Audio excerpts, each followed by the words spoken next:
चोखो मेला नाम के एक भक्त हुए पंढरपुर में। अच्छा, चोखो मेला जो है ये कोई मातृगर्भ से इनका जन्म नहीं हुआ। कई सारे ऐसे भक्त हैं हमारे भारत में जिन्होंने किसी माता पिता से जन्म नहीं लिया, ठाकुर जी ने उनको प्रादुर्भाव किया। तो चोखो मेला जी जो थे, इनका जन्म कैसे हुआ? देखो, प्रेम की अवस्था सुनिएगा। इनके माता पिता वे एक ब्राह्मण थे। तो विप्र कुल के दो दंपति दोनों नित्य एकादशी पर श्री पंडरीनाथ भगवान का दर्शन करने जाते थे। एक दिन की बात, पंडित जी के मन में आया कि हम श्री पंडरीनाथ भगवान का भोग लगाने के लिए कुछ आम ले चलें। तो आम लेकर के पंडित जी और उनकी घरवाली दोनों जब मंदिर जाने लगे, तो ठाकुर जी तो इतने प्रेमी हैं भक्तों के कि मंदिर तक आम लेकर के आए, तब तक ठाकुर जी से प्रतीक्षा नहीं हुई। भगवान एक ब्राह्मण का रूप धारण करके बाहर ही चले गए और बाहर जाकर के वो ब्राह्मण दंपति से कहने लगे, हमको बहुत जोर की भूख लगी है, हम बहुत दिन से भूखे हैं, आपके पास बहुत सारे आम हैं, इसमें से 2-3 हमको दे दो। अभी कुछ दिन पहले वृंदावन में मैं था, तो एक भक्त आया, वैष्णव आते मिलने। उसने कहा, महाराज जी, मैंने पहली बार सोचा कि मैं श्री जी को अमरूद का भोग लगाऊं, और मैं अमरूद लेकर के बड़े भाव से बरसाने जा रहा था। नहीं तो क्या हुआ?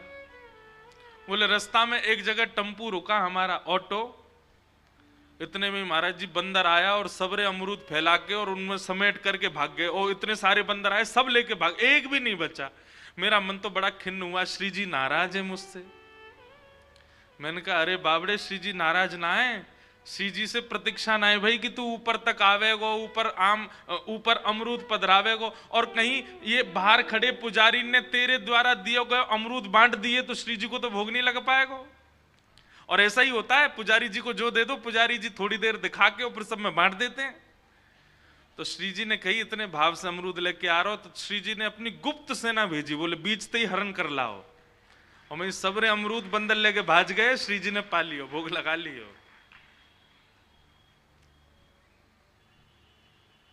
तो जब कोई बहुत प्रेम, बहुत आस्था, बहुत बहुत भाव से ठाकुर जी को कुछ चीज अर्पित करने जाता है ना, वो मंदिर तक पहुंच ही नहीं पाता, उससे पहले ही ठाकुर जी स्वीकार कर लेते हैं।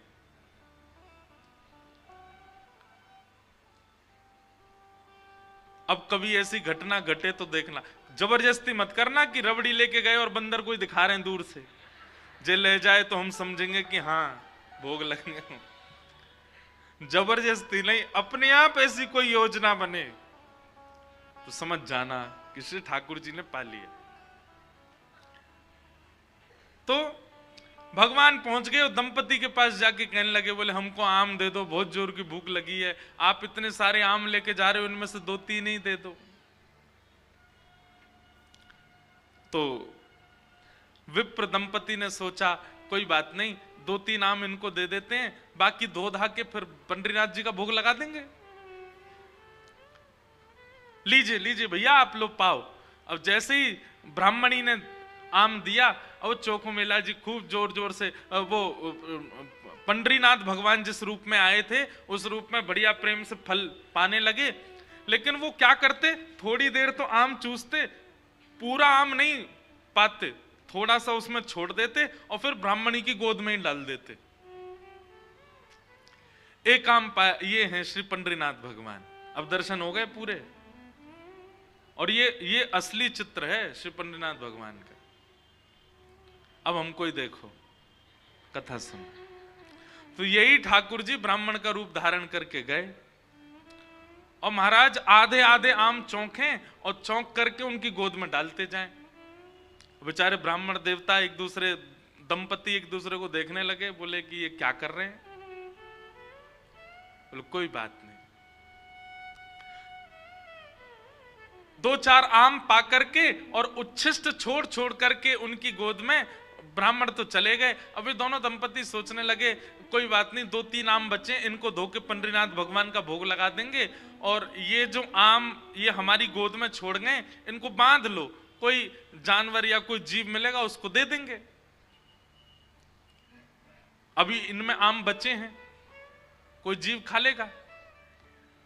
जैसे ही दोनों आगे बढ़े तो ब्राह्मण तो थोड़े आगे चले गए, पत्नी धीरे धीरे पीछे आ रही थी।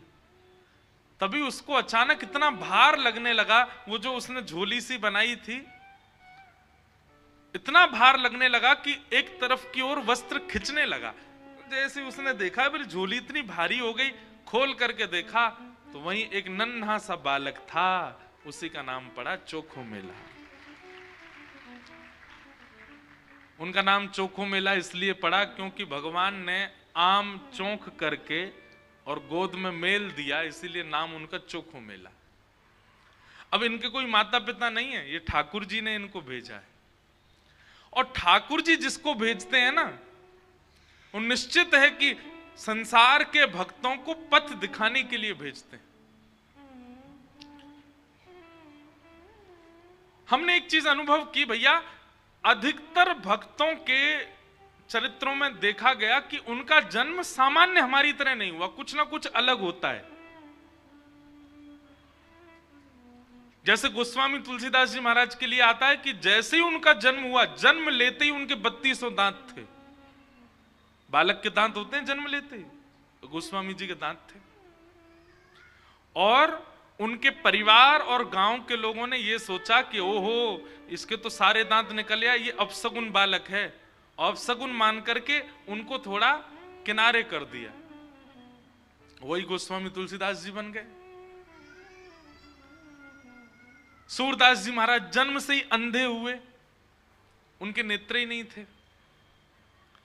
सब भक्त ऐसे नहीं होते, पर अधिकतर भक्तों के साथ कुछ जन्म से ही ऐसी स्थिति होती है कि जिसको संसार के लोग ये समझेंगे ये तो अपसगुन है, ये तो अच्छा नहीं हुआ। ठाकुर जी ने देखो उसके संग कैसा किया, अष्टवक्र, जन्म से ही 8 जगह से टेढ़े थे। ऐसी चोखो मेला। अब चोखो मेला को देख करके, उस बालक को देख करके ब्राह्मणी ने मन में विचार किया, अगर मैं इस बालक को लेकर के गई तो सब लोग पूछेंगे ये कैसे जन्मा, मैं सबको क्या उत्तर दूंगी? मेरी बात कोई नहीं मानेगा कि झोली में अपने आप आ गया। और इस भय से कि संसार के लोग क्या कहेंगे, उन्होंने उस बालक को एक सुरक्षित सा वृक्ष था उसके नीचे छोड़ दिया, उसको स्वीकार नहीं किया। तभी कुछ चर्मकार वहां से निकल रहे थे, उनमें से एक की दृष्टि पड़ी और उस रोते हुए बालक को देख करके उन्होंने उसको स्वीकार किया और भगवत प्रसाद मान करके एक चर्मकार परिवार ने चोखो मेला जी का पालन पोषण किया। धीरे धीरे वो बड़े हुए। अब क्योंकि उनके माता पिता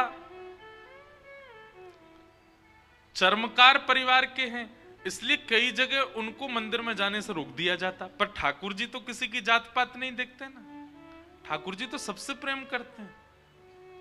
बंधुओं, ये सब हमने बनाया, हम मानवों ने कर दिया है ये सब विभाजन। कई बार ब्राह्मण कुल में जन्म लेने के बाद भी उतनी पवित्रता शुद्धता नहीं होती है, और कई बार इतने श्रेष्ठ कुल में न जन्म लेने के बाद भी बहुत पवित्र होता है मानव। वास्तविकता यह है कि जन्म से हमारी जात पात नहीं होती है, हमारे स्वभाव से होती है, हमारे गुण से होती है, हमारे कर्म से होती है। सब लोग इधर देखो, ध्यान से सुनो। चोखो मेला जी अपने पिता के साथ में खेतीबाड़ी करते थे। एक दिन खेती करते करते उनके मन में आया, इतने सुंदर सुंदर फल, इतने सुंदर सुंदर सब्जियां हुई हैं, मैं क्यों ना इन फलों को पंडरीनाथ भगवान का भोग लगाने ले जाऊं। तो उन्होंने क्या किया, एक केले के वृक्ष से खूब सारे केले ले लिए और एक झोला में बांध करके चल दिए। पंढरपुर से 12 किलोमीटर दूर उनका गांव था। जैसे ही पहुंचे पंढरपुर, इतने आनंद में भर गए कि उन्होंने विचार ही नहीं किया। बहुत लोगों ने रोकने का प्रयास किया कि इनको मंदिर में ना घुसने दिया जाए, ये अधिकारी नहीं है, लेकिन वो तो इतने भाव में आ गए कि वो घुसते ही चले गए। और जैसे भीतर पहुंचे महाराज, लोगों ने घेर करके चोखो मेला जी को पीट दिया, बहुत मारा। उनके वस्त्र फाड़ दिए, सिर में चोट लगी, हाथ में चोट लगी, पैरों में चोट लगी, सब जगह इतना जख्म दे दिया।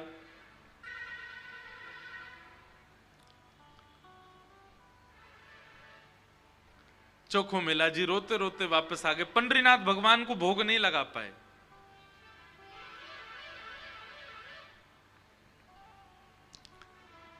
शाम का समय चोखो मेला जी अपने सब घावों को, जहां जहां से रक्त निकल रहा था, साफ कर रहे थे और गुस्सा कर रहे थे। बोले अब नहीं आऊंगा आपके पास। बैठ गए हो, ईंट के ऊपर खड़े हो गए हो, इतने सारे अपने आगे जो है धर्म शास्त्र के मर्मज्ञ लगा दिए हैं, वे सब जात पात देख करके दर्शन कराते हैं। खड़े रहो, बने रहो महाराज अपने रूप में, हम तो नहीं आएंगे आपका। अरे कुछ करने थोड़ी आया था, कुछ मांगने थोड़ी आया था, अपने खेत के बढ़िया फल लेकर के आपका भोग लगाने आया था। इतने में ही नील वर्ण के श्याम सुंदर पीतांबरी पहने चलते हुए चोखो मेला के पास प्रत्यक्ष प्रकट होके आ गए। चल करके आए और चोखो मेला के पास आकर के गले में गलवैया डाल करके बैठ गए। ए चोखा, नाम ही भगवान उसको चोखा बोलते। ए चोखा, तू इतना उदास क्यों हो रहा है? बोले उदास? इतना पिटवाया हमको, हाथ पांव सब तोड़ ताड़ दिए हमारे, और अब मेरे घर आ गए हो, मेरे गले में गलवैया डाल करके बैठे हो। ये सब लीला क्यों करते हो आप? वहां क्यों नहीं रोका आपने सब पुजारियों को, पंडाओं को, ये सब ब्राह्मणों को? ठाकुर जी बोले देख चोखा, वे सब मुझे पूजते तो हैं, मेरी सेवा तो करते हैं, पर मुझको पाषाण मानते हैं, मुझको मूर्ति ही मानते हैं। और जो मुझे पाषाण मानता ना, उनके लिए मैं पाषाण ही रहता हूं। उनके लिए ना मैं बोलता हूं, ना मैं हंसता हूं, मैं बस एक टक खड़ा रहता हूं, ना मैं खाता हूं, ना मैं पीता, कुछ नहीं। तू तो मुझे पाषाण नहीं मानता ना, तू तो मुझे साक्षात ठाकुर जी मानता है। इसीलिए तो अपने अपने अपने बगीचे के फल लेकर के मेरे पास आया। वहां बहुसंख्यक पाषाण मानने वाले लोग हैं, इसलिए मैं उनके सामने बोला नहीं। एकांत में जब तू आ गया तो मैं तेरे पास आ गया। चल चोखा, अब तू मुझे अपने आंगन के फल खिला दे। अब देखिए, ना धर्म है, ना अर्थ है, ना काम है, ना मोक्ष है, केवल प्रेम है चोखो मेला के पास। अपने हाथों से सुंदर छिलका उतार उतार करके श्री पंडरीनाथ भगवान को अपने हाथ से खिला रहा है चोखो मेला, जिसके लिए कहीं ना कहीं हम लोग प्रतिबंधित कर देते हैं कि भगवान को सब नहीं छू सकते। वो खुद अपने घर में बैठा करके ठाकुर जी को खिला रहा है और ठाकुर जी पा रहे हैं।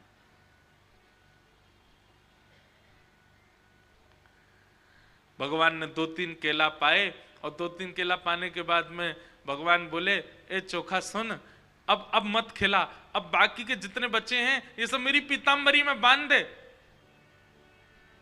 चोखा बोला वहां जाकर के पाओगे, सारे मेरे सामने ही पा लीजिए ना, आप बांध करके क्यों ले जा रहे हो, यहीं प्रेम से पालो। पंडरीनाथ भगवान बोले अरे मैंने अपना तो पा लिया, ये बाकी के तो मैं पंढरपुर में रुक्मणी जी बैठी हैं, वो भी भूखी हैं, उनके लिए ले जा रहा हूं, उनको जाके मैं पवा दूंगा। आज चोखा तेरे ऊपर इतना प्रहार किया ना सबने, तेरे ऊपर इतना अत्याचार किया सबने, इसलिए मैंने और रुक्मणी जी ने आज भोजन ही नहीं किया, हम दोनों भूखे हैं। अब मैंने तो पा लिया, अभी रुक्मणी जी के लिए ले जाऊंगा। चोखा मेला खूब रोने। अब मैं यहां तो गा नहीं सकता, मुझे आते भी नहीं, मराठी में इतने सुंदर सुंदर पद हैं उनके। भगवान अपनी पीतांबरी में केले बांध करके पंढरपुर आ गए और पंढरपुर में आकर के रुक्मणी जी को पवाया। प्रातः काल ब्रह्म मुहूर्त में जैसे ही कपाट खुले, श्री पंडरीनाथ भगवान के चारों ओर केले के छिलके पड़े हैं और केले के छिलके देख करके सब पंडा पुजारी बोले हम तो कपाट बंद करके गए, ये केला के छिलका यहाँ कैसे पड़े हैं, ये कौन लेके आया? तभी एक उनमें से बोले कल वो आया था ना एक चर्मकार का बालक, वही अपने संग बांध के लेके आया था इतने सारे केले, उसको सुबह तो हमने मार पीट के भगा दिया, निश्चित ही वो कहीं से रात में आ गया है और रात में आकर के सब यहाँ खा करके गया है ठाकुर जी के आगे। उसका उद्देश्य तो गर्भगृह को बेकार करना ही था, इसलिए ये सब हुआ है, ये उसी ने किया है। और सब पंडा पुजारी नाराज हो गए, अपने हाथ में डंडा ले ले करके कमर कस के सब पहुंच गए चोखो मेला के घर, और वहां पहुंच करके घर से निकाल करके फिर पीटा उनको, फिर मारा। कितनी परीक्षा लेते हैं ठाकुर जी, हम तो नेकाद में घबरा जाते हैं। चोखो मेला घर में सो रहे थे और घर में जाकर के वहां से घसीट करके उनको मारा सबने। बोले अरे दुष्ट पापी, तुझको मंदिर में नहीं जाने दिया तो रात्रि तू गर्भगृह में घुस गया।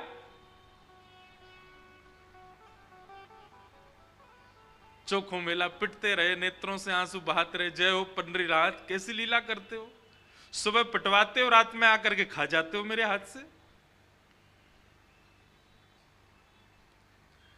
लेकिन अब की बार श्री पंडरीनाथ नाराज हो गए। पंडा पुजारी सब अपना काम करके चोखो मेला के साथ थोड़ी हाथापाई करके सब जैसे ही वापस आए, पंढरपुर में श्री पंडरीनाथ भगवान के मंदिर के मुख्य द्वार सारे अपने आप बंद हो गए और भीतर से ठाकुर जी ने ताला लगा लिया, लॉक कर लिया, बंद हो गए ठाकुर जी मंदिर के अंदर। सबने अथक प्रयास कर लिया लेकिन एक भी द्वार नहीं खुल पाया। पूरा दिन व्यतीत हो गया, बड़े बड़े कारीगर आ गए लेकिन दरवाजा तोड़ भी नहीं पाए, खोल भी नहीं पाए। तब अंत में सबको लगा हमने कोई अपराध किया है। चारों ओर पंडा पुजारी और बड़े बड़े वेदज्ञ, बड़े बड़े मनीषी सब बैठ गए, हाथ जोड़ करके पंडरीनाथ भगवान की स्तुति गाने लगे। बोले नाथ, हमसे कोई अपराध हुआ तो आप हमें बताएं, दंड दे दें, लेकिन इस प्रकार नाराज होकर मत बैठो। तभी मंदिर के भीतर से भगवान ने रुग्ण स्वर में, रोते हुए स्वर में भगवान की आवाज आई। बोले अरे तुम बनते हो बहुत बड़े विद्वान, बहुत बड़े मनीषी, बहुत बड़े ज्ञानी, बहुत बड़े जात पात के नियोजन करता, मेरे भक्त का अपमान करते हो, मेरे भक्त को मारते हो, मेरे भक्त के साथ दुराचार करते हो। नहीं देना मुझे किसी को दर्शन, और अब जब तक पृथ्वी है तब तक यह मंदिर बंद ही रहेगा, मैं भीतर ही रहूंगा। जो मेरे परम वैष्णव भक्त होंगे उनके लिए द्वार खुलेंगे, वो अंदर आएंगे, बाकी सब बाहर खड़े रहो। सब वैष्णवों ने प्रणाम करके कहा नाथ ऐसे नाराज मत होइए, आप बताइए हमसे क्या अपराध हो गया है, उसका प्रायश्चित कैसे होगा, कृपा करके बताओ।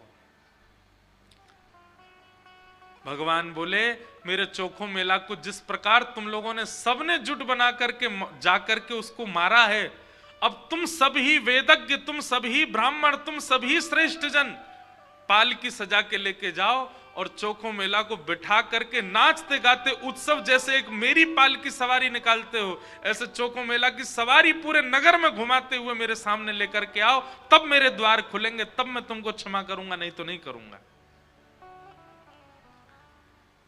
बड़े बड़े विद्वान, बड़े बड़े ब्राह्मण, बड़े बड़े वेदज्ञ, बड़े बड़े मनीषी भगवान की आज्ञा मान करके गए और चोखो मेला जी को जाके प्रणाम किया। एक दिव्य सिंहासन से युक्त पालकी में चोखो मेला जी को विराजमान करके नाचते गाते हुए, आनंद करते हुए, उत्सव जैसे ठाकुर जी का उत्सव मनता उससे भी अधिक उत्सव मनाते हुए चोखो मेला को लेकर के आए। और जैसे ही पंडरीनाथ भगवान के सामने पालकी पहुंची, अपने आप मंदिर के सारे द्वार खुल गए और मानो आज लग रहा था कि भक्त भगवान का नहीं, भगवान भक्त का दर्शन कर रहे हैं, भगवान चोखो मेला का दर्शन कर रहे हैं।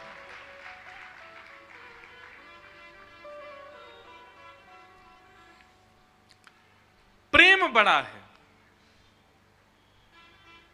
ज्ञान बड़ा नहीं, ज्ञान आवश्यक है, वैराग्य आवश्यक है, सब कुछ आवश्यक है, पर प्रेम प्रधान है। प्रेम के बगैर कहीं ना कहीं आप ठाकुर जी से दूर ही रहोगे। इसलिए भैया ज्ञान बहुत आवे इसकी कामना मत रखो, हमारा जप बहुत बने इसकी भी कामना मत रखो, हमारा नियम बहुत बने इसकी भी कामना मत रखो, हम नित्य तीर्थ जाते रहें ऐसी कामना भी मत रखो।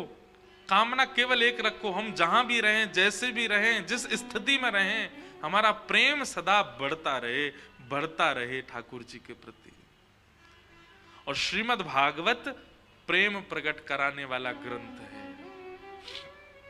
ज्ञान चाहिए तो अन्य शास्त्रों को पढ़ लीजिए, वैराग्य चाहिए तो अन्य शास्त्रों के पास चले जाइए, लेकिन प्रेम चाहिए तो भागवत जी की शरण में आइए।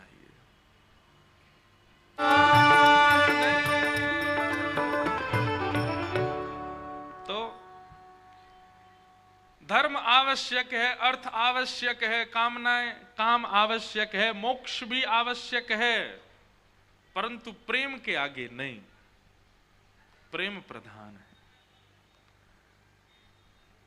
या फिर ऐसा कह दें कि धर्म में, मोक्ष में, प्रेम में, धर्म में, मोक्ष में, काम में और अर्थ में त्रुटि हो सकती है, लेकिन प्रेम यदि प्रधान है तो वहां की त्रुटि नजरअंदाज कर दी जाती है। प्रेम प्रधान होना चाहिए। भागवत की कथा वही सिखाती है, क्योंकि भागवत जी की रचना ही प्रेम के कारण हुई। श्री वेदव्यास जी महाराज ने भागवत की रचना करके अपने पुत्र सुखदेव जी को हिमालय में, जो कि निर्गुण निराकार ब्रह्म की उपासना कर रहे थे, उनको शिष्यों के द्वारा बुलवाया और संपूर्ण भागवत का ज्ञान प्रदान किया। फिर उन्हीं सुखदेव जी ने वही भागवत का ज्ञान परीक्षित को प्रदान किया। प्रश्न हुआ, ये परीक्षित कौन है? तब यहां से महाभारत का प्रसंग प्रारंभ हुआ कि यदा मृधे कौरव संजयाना वीरेस्वथो वीरगतिं गतेषु ब्रकोदरा विद्गदा विमर्श भ्रगनो रुदंडे धृतराष्ट्रपुत्रे।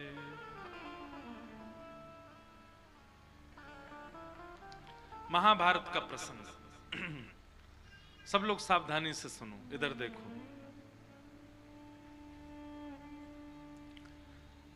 थोड़ा महाभारत का प्रसंग है। महाभारत का युद्ध पांडव जीत चुके हैं और पांडवों के भीम ने दुर्योधन की जंघा तोड़ करके महाभारत का युद्ध अपने पक्ष में लिया है। जिस बात से हैरान दुर्योधन अब सोच रहा है कि मैं कैसे भी करके इनको मारूं। बंधुओं, एक पाप का एक सिम्टम सुनना चाहेंगे? हमारे अंदर पाप आया है तो एक लक्षण हमारे अंदर आएगा। क्या? हम किसी से ईर्ष्या करते हैं, द्वेष करते हैं, किसी के प्रति छल करते हैं, कपट करते हैं। ये सब पाप का ही स्वरूप है। परंतु पाप हावी हो जाएगा जब, तब हम अधर्म का मार्ग लेकर के कैसे भी सामने वाले का अनित करने का विचार करने लग जाएं, तो समझ जाना पाप आपके भीतर घर कर चुका है। ठीक है, आपसे ज्यादा श्रेष्ठ कोई बन गया, ईर्ष्या हुई, इतना चलेगा, लेकिन आपने कुछ किया नहीं, अपने काम में लगे रहे। लेकिन जिस दिन ईर्ष्या के कारण आप उसका अनहित करने का मन बनाने लग जाओ, उसी दिन समझ जाना कि पाप आपके चित्त में भयंकर रूप से विद्यमान हो गया। ईर्ष्या हो रही है यहां तक ठीक है, पर ईर्ष्या के कारण आप उसका अनहित करने लग जाओ और उसी की योजनाएं बनाने लग जाओ, ये पाप आपके चित्त में घर करके बैठा है, उसी का परिणाम है।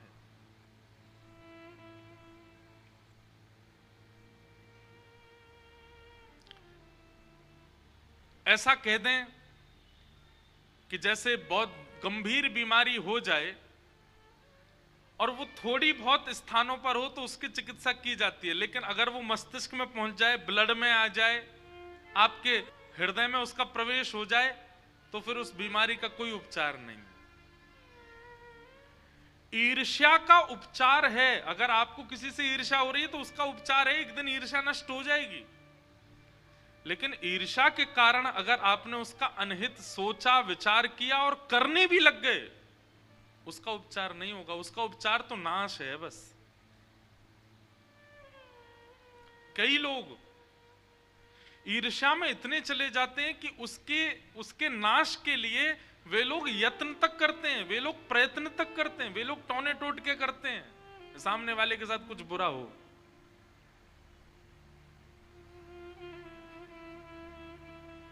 अरे कहां तक कहें, मंदिर भी इसीलिए जाते हैं कि हमारा पड़ोसी आजकल बहुत चौड़ रहा है, बहुत बढ़िया कमा रहा है, खा रहा है, सब बढ़िया चल रहा है, उसके संग कुछ अनहित होना चाहिए, इसलिए मंदिर जा रहे हैं। समझ जाइए कि आपके ऊपर कलयुग का पाप का पूर्ण रूपेण प्रभाव हो चुका है, क्योंकि आप ईर्ष्या से ऊपर उठ करके अब उसका अनहित चाहते हैं।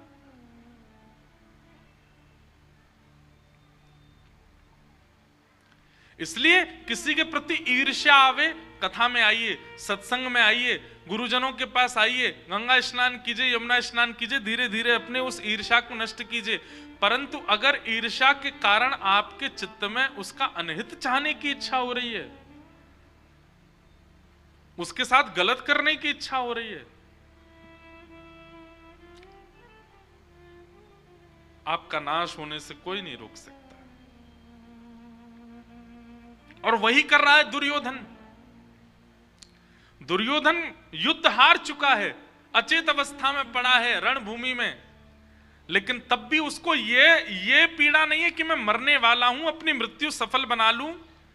अरे मेरे कुछ क्षण बचे हैं, मैं इन क्षणों में कुछ अच्छा कर लूं, हरिनाम संकीर्तन कर लूं, भजन कर लूं, कुछ पुण्य कर लूं। नहीं, वो थोड़े क्षणों जो उसके बचे हैं जीवन के, उनमें भी क्या सोच रहा है कि मैं क्या करूं कि पांडव भी मारे जाएं, मैं पांडवों से बदला लूं। पिक्चरों में कभी कभी दिखाया जाता है कि जब गुंडे के पिताजी मरने वाले होते हैं तो वो मरते मरते कह जाते हैं, मेरी मृत्यु का बदला तू ले लेना, और फिर वो मर जाते हैं।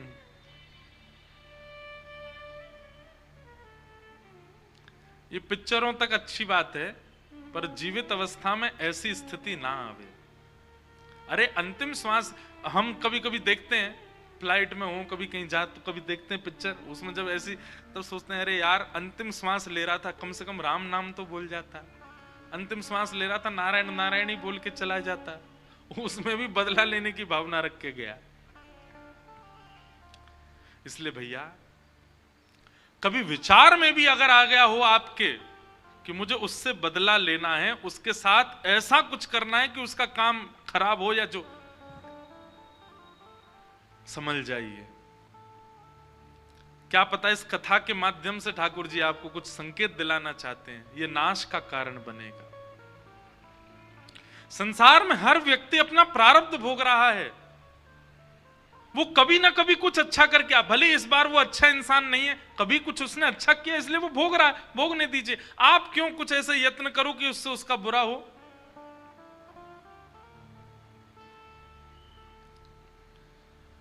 दुर्योधन अचेत अवस्था में पड़ा है और उसी समय गुरुपुत्र अश्वत्थामा दिखाई देते हैं दुर्योधन को। दुर्योधन कहता है, अश्वत्थामा तुम्हें मेरा एक काम करना है। क्या?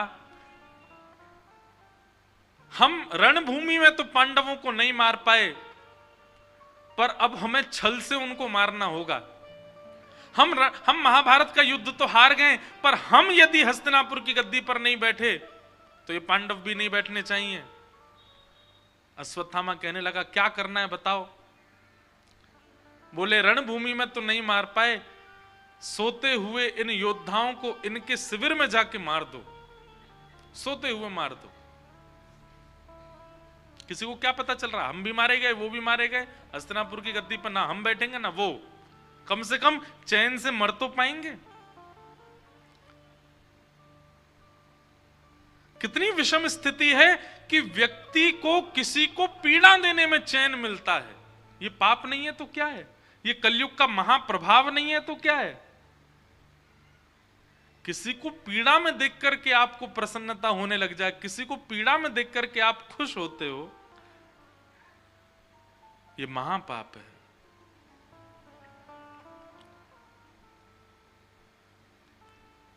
और आप और हम तो कथा में बैठे हैं, इसलिए हम लोगों के लिए ऐसा लगता है कि ऐसे लोग तो नहीं होंगे संसार में, पर आप जान करके आश्चर्य करेंगे, ऐसे लोगों की सबसे ज्यादा संख्या है जो किसी के अनहित होने की खबर सुन करके घर में उत्सव मनाते हैं। बोले आज तो भैया पार्टी होएगी, क्यों? उसका बुरा हुआ इसलिए हम खुशी मना रहे हैं। ये पाप नहीं, महापाप।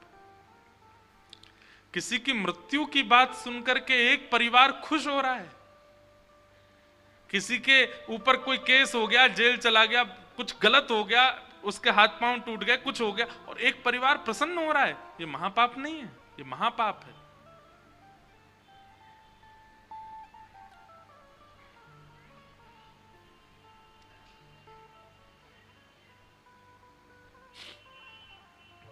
अश्वत्थामा अर्धरात्रि में गए पांडवों को मारने के लिए, लेकिन जिनके रक्षक सुदर्शन चक्रधारी, उनको कौन मार सकता है?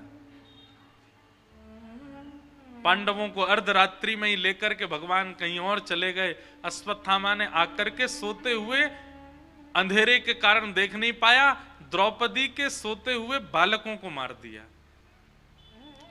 और उनके सर धड़ से अलग करके एक थैला में भर के ले गया, दिखाने के लिए दुर्योधन को कि देखो मैंने अपना काम कर दिया। दुर्योधन से जाकर के कहा, देखो दुर्योधन मैंने काम कर दिया, मैंने 5 पांडवों को मार दिया। दुर्योधन बोला मुझे विश्वास नहीं होता। बोले इसीलिए मुझे पता था तुमको विश्वास नहीं होगा, मैं सर लेके आया उनके। दुर्योधन ने प्रकाश करके जैसे ही देखा, अरे मूर्ख, ये पांडव नहीं है, ये द्रौपदी के 5 पुत्र हैं, निर्दोष बालक।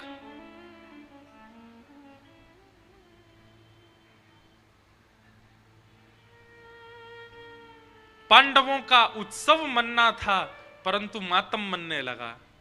दूसरे दिन प्रातःकाल जैसे ही देखा तो रक्त से संचित समस्त शिविर हो चुके थे। दौड़ करके जब देखा तो द्रौपदी के 5 पुत्र मरे पड़े हैं, सर नहीं है उनके, केवल धड़ पड़े हैं। रोने लगी द्रुपद सुता, और उसी समय संकल्प ले लिया अर्जुन ने, प्रतिज्ञा ले ली अर्जुन ने, द्रौपदी तुम रो मत, मैं प्रतिज्ञा लेता हूं जिसने भी बालकों को मारा उसको जीवित नहीं छोड़ूंगा मैं। बंधुओं, क्रोध बुरा नहीं होता, पर क्रोध में हमारी प्रतिक्रिया बुरी होती है। इसलिए जो लोग कहते हैं कि हमें बहुत क्रोध आता है, क्या करें? बस क्रोध में मौन हो जाओ, बोलना बंद कर दो, कोई प्रतिक्रिया मत दो। आपका क्रोध नाशक नहीं होगा। फिर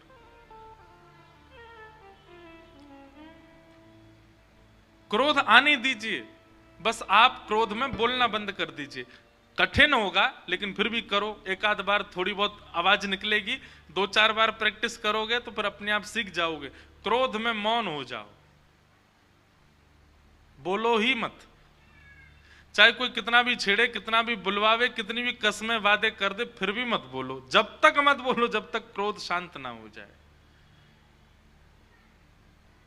धैर्यवान होकर के जब आप बोलेंगे, क्रोध शांत होने पर जब आप बोलेंगे, तो आप नाश नहीं करोगे अपना, कुछ अच्छा ही निकलेगा आपके मुख से।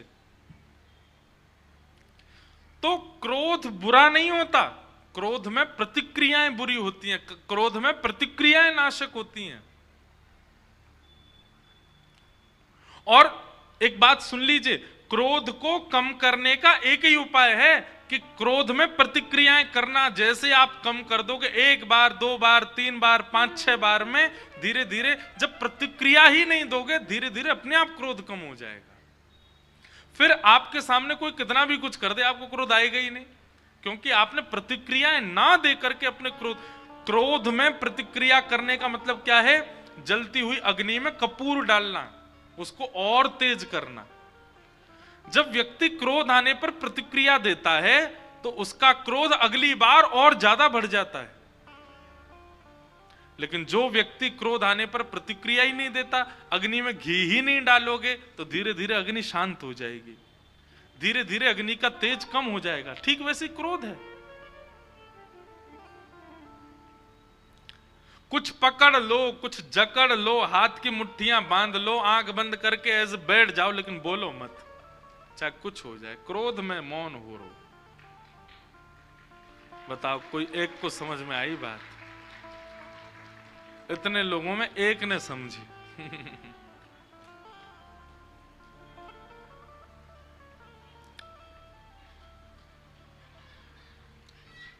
अर्जुन ने प्रतिज्ञा ले ली कि मैं इन बालकों के हत्यारे को जीवित नहीं छोड़ूंगा। भगवान बोल रहे हैं, अर्जुन क्रोध में कोई निर्णय मत लो। लेकिन क्रोधी व्यक्ति किसी की सुनता नहीं है। अर्जुन बोला, आप रहने दीजिए द्वारिकाधीश, अब तो पानी सर से ऊपर जा चुका है, हमारे निर्दोष बालकों को मार दिया। मैं प्रतिज्ञा लेता हूं कि मैं इन बालकों के हत्यारे को जीवित छोड़ूंगा नहीं।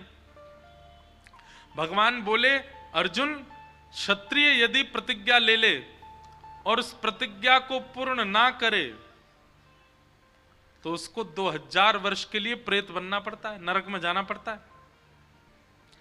अर्जुन बोला, तो आप क्या समझ रहे हैं? मैं केवल बात बना रहा हूं? अरे मैं आपको वचन देके कहता हूं कि जिसने बालकों का हत्या की है उसको जीवित नहीं छोड़ूंगा। भगवान बोले, देख लो।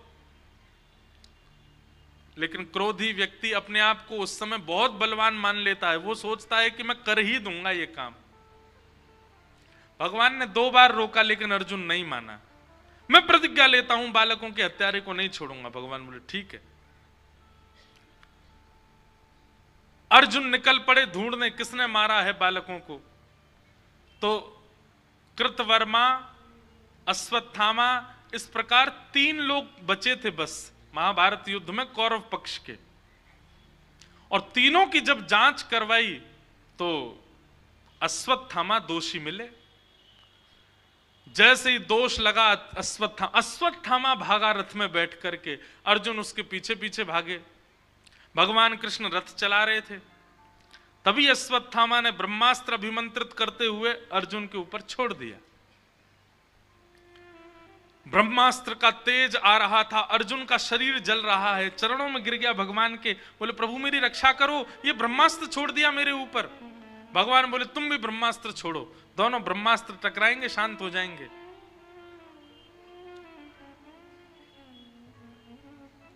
अर्जुन ने किसी प्रकार से ब्रह्मास्त्र शांत करके अश्वत्थामा को पकड़ लिया और पकड़ करके उसके हाथ और पैर बांध करके अपने रथ के चक्के से बांध दिया और घसीटते हुए लेके आ रहा है।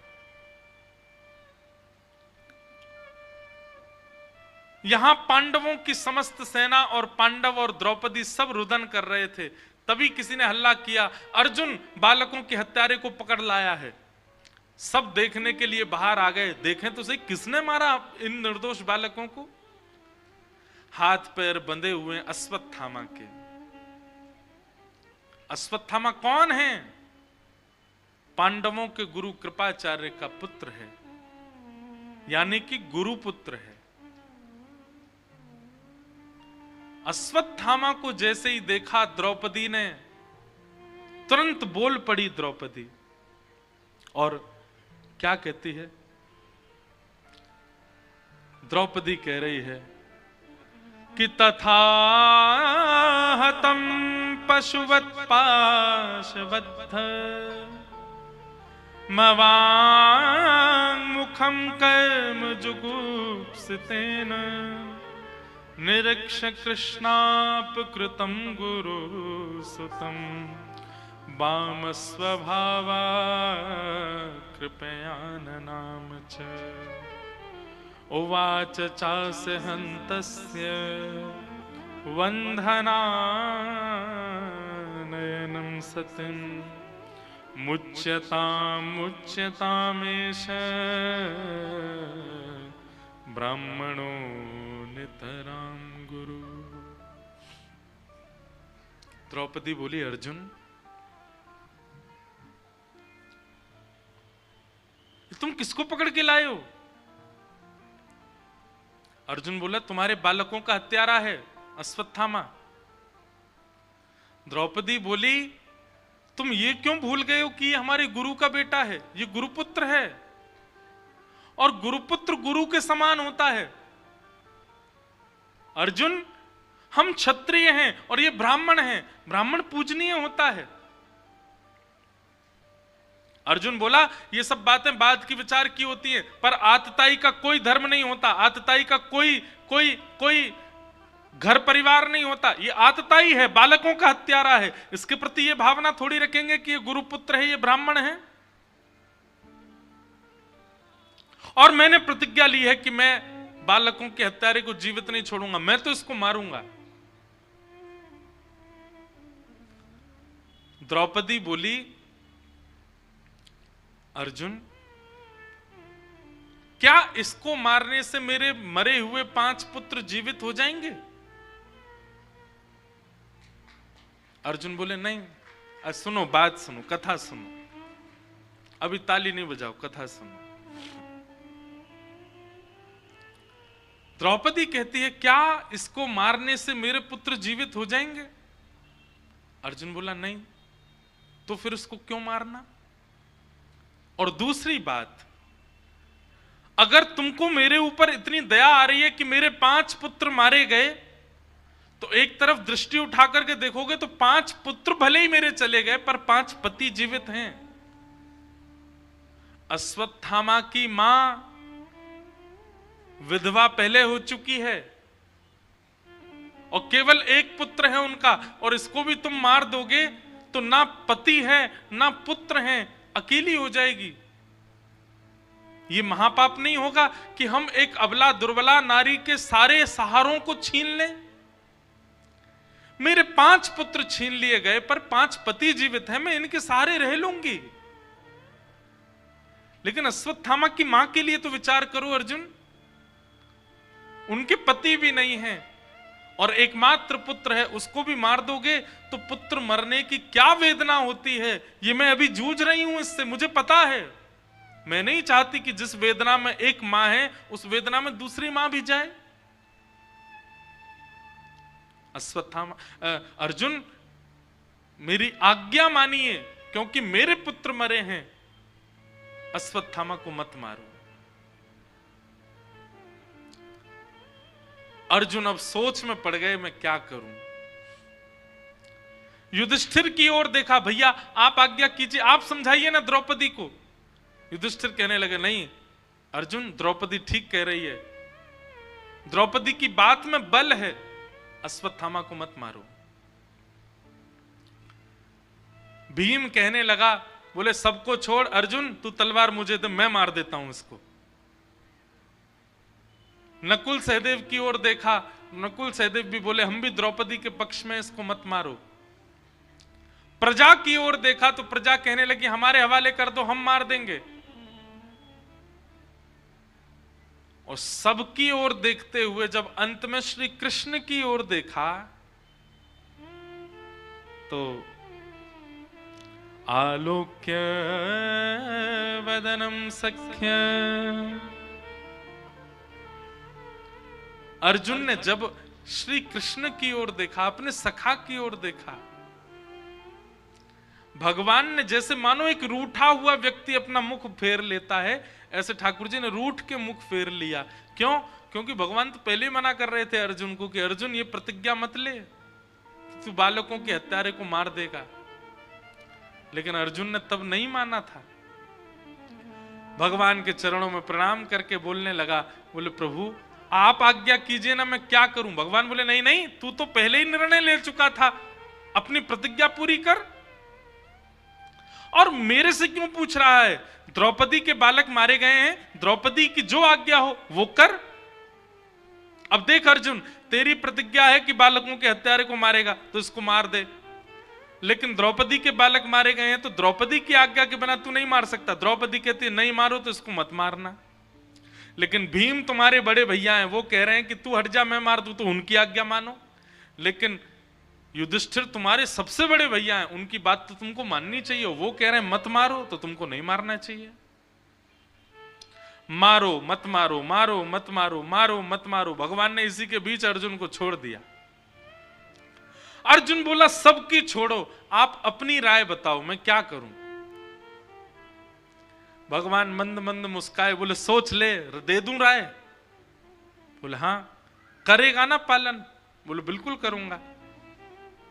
भगवान कहते हैं कि ब्रह्म बंधु न हंतव्य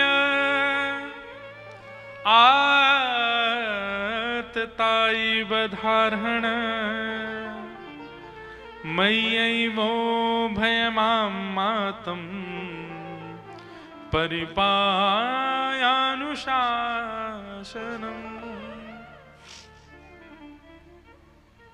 अर्जुन,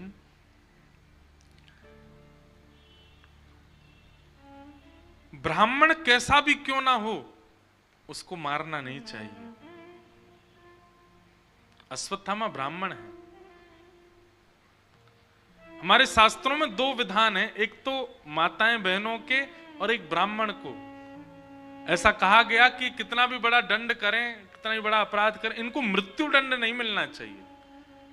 आजीवन कारावास दे दो, जीवन भर के लिए जेल में ही डाल दो, मृत्यु ही जेल में हो, वो ठीक है, पर मृत्यु दंड नहीं देना है, ना तो माताओं को और ना ही ब्राह्मण को। अब किसी ने मुझसे कहा, बोले आप तो ब्राह्मणों का पक्ष लोगे क्योंकि स्वयं ब्राह्मण हो। एक बात हमारी ध्यान से सुनना, ये ब्राह्मणों के कहीं कहीं जो प्रशंसा के प्रसंग आते हैं ना, कि ब्राह्मणों के संग ऐसा नहीं करना, ब्राह्मणों को ये नहीं करना, इसका मतलब क्या है? ठाकुर जी कह रहे हैं बाकी सबको तो उनके कर्म का दंड आप दे दो, लेकिन ब्राह्मण यदि कुछ गलत करेगा तो उसको दंड आप नहीं देना, उसको दंड मैं दूंगा। उसको दंड देने का अधिकार मेरे हाथ में है। और देखो, हम आप सब दंड देंगे तो नेक नेक ही दे देंगे, लेकिन ठाकुर जी जब दंड पानी बनते हैं ना। हमारी कथा हुई थी 1 महीना की नासिक में, 1 महीना कथा की थी। नासिक कथा में हमने दंड पानी भगवान का वर्णन किया। इतना भयावह रूप होता है जब ठाकुर जी दंड पानी बनते हैं। तो ब्राह्मण कोई अपराध करे तो इसका मतलब यह नहीं कि भागवत जी उसको छूट दे रही है कि चलो तुमको मृत्यु दंड नहीं। ब्राह्मण यदि कोई अपराध करेगा और कोई भी अपराध करे, उसको दंड यही मिल जाएगा। लेकिन ब्राह्मण जब अपराध करता है तो ठाकुर जी दंड पाणी रूप धारण करते हैं और कहते हैं तुझको तो मैं देखूंगा, तू आ मेरे पास। और ब्राह्मण को दंड भगवान देते हैं। इसलिए ब्राह्मण को तो और ज्यादा संभल के क्रिया करनी चाहिए, क्योंकि उसके दंड का अधिकार तो भगवान ने हाथ में ले रखा है। छूट नहीं है ब्राह्मणों को, उनके लिए और कठिन प्रावधान है। तो भगवान कह रहे हैं अर्जुन, ब्राह्मण कैसा भी क्यों ना हो उसको मारना नहीं चाहिए। लेकिन तुरंत भगवान कहते हैं पर अर्जुन, बालकों का हत्यारा कोई भी क्यों ना हो उसको छोड़ना नहीं चाहिए।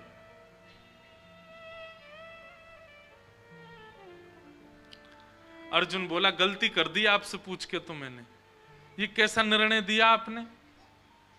आप कह रहे हो ये ब्राह्मण है इसको मारो मत, और कह रहे हो ये बालकों का हत्यारा इसको छोड़ो नहीं। ठाकुर जी बंधुओं ऐसे ही क्रीड़ा करते हैं। कई बार ठाकुर जी की ना में हां होती है और कई बार ठाकुर जी की हां में ना होती है। ये तो गुरुजन ही बता सकते हैं कि वो हां कर रहे हैं कि ना कर रहे हैं। कई बार हमें लगता है कि ठाकुर जी की शायद इसमें रजामंदी है, पर नहीं, वो दिखाएं ऐसा रहे कि उनकी रजामंदी, पर है नहीं है। श्री कृष्ण के आश्रय में रहना बहुत आसान नहीं है, बहुत दिमाग घूम जाता है महाराज।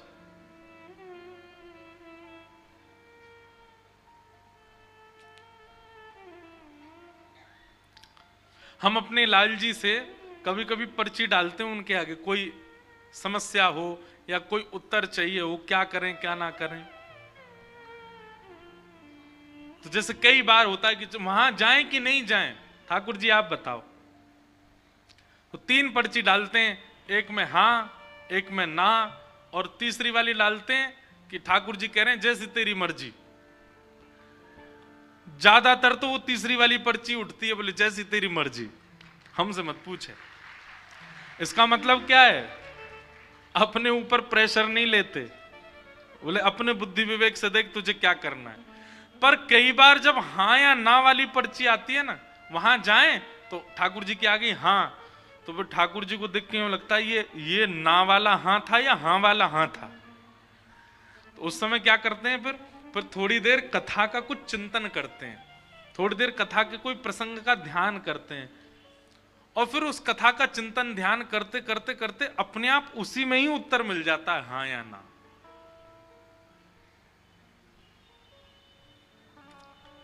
तो श्री कृष्ण को समझना थोड़ा टेढ़ा तो है, पर समझ में आ जाए तो आनंद भी उतना ही है। अब अर्जुन को बोल रहे हैं ब्राह्मण को मारना नहीं चाहिए, बालकों के हत्यारे को छोड़ना नहीं चाहिए। अर्जुन बोला एक ही बात बता दो, क्या करूं, मारूं कि छोड़ूं? भगवान बोले अब ये तेरा निर्णय, मैंने तो अपना दे दिया, ब्राह्मण को मारना नहीं चाहिए, बालकों के हत्यारे को छोड़ना नहीं चाहिए। अर्जुन ने थोड़ी देर ध्यान लगा करके अपनी बुद्धि पर थोड़ा दबाव डाला, चिंतन किया कि मैं क्या करूं। तब अर्जुन को समझ आया ये ब्राह्मण है इसलिए इसको मृत्यु दंड नहीं दे सकते, ये बालकों के हत्यारा इसलिए इसको जीवित नहीं छोड़ सकते। इसका मतलब मुझे ऐसा कुछ करना है जिससे ये जीवित भी रहे और हर क्षण मरता भी रहे। और उसके लिए एक ही उपाय है, क्या? अश्वत्थामा गुरुपुत्र है, इसका बहुत सम्मान है, सब लोग इसको प्रणाम करते हैं, बहुत सम्मान करने वाले समस्त हस्तिनापुर के वासियों के मध्य इसका अपमान ही इसका मृत्यु दंड है। और भरी सभा भरे समाज में मणिम जहार मूर्धन्यम, उसके ब्रह्म तेज की मणि को निकाल करके अश्वत्थामा की आधी मूंछ, आधी दाढ़ी और शिखा छेदन करके सबके सामने उसका अपमान करते हुए उसको जीवित छोड़ दिया।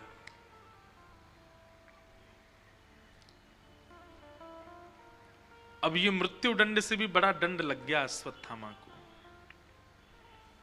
अश्वत्थामा मानो प्रार्थना कर रहा था कि इससे अच्छा तो मार ही देते, जीवित क्यों छोड़ दिया, वो भी अपमान करके।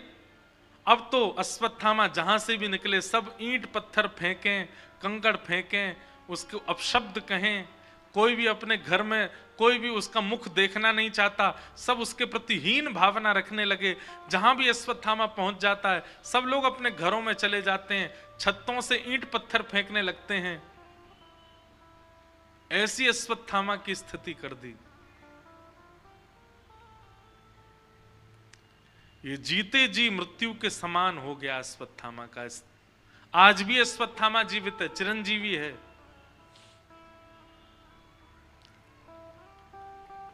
अश्वत्थामा ने अपने अपमान का बदला लेने का मन बना लिया, बोले इसने ठीक नहीं किया मेरे साथ, मैं बदला तो लूंगा। पांडवों के 5 वंशधरों को मैंने मार दिया, अब इनके वंश में केवल एक बालक है जो इनका तर्पण करने वाला होगा, जिसका भी जन्म ही नहीं हुआ, जो अभी मां के गर्भ में है। कौन?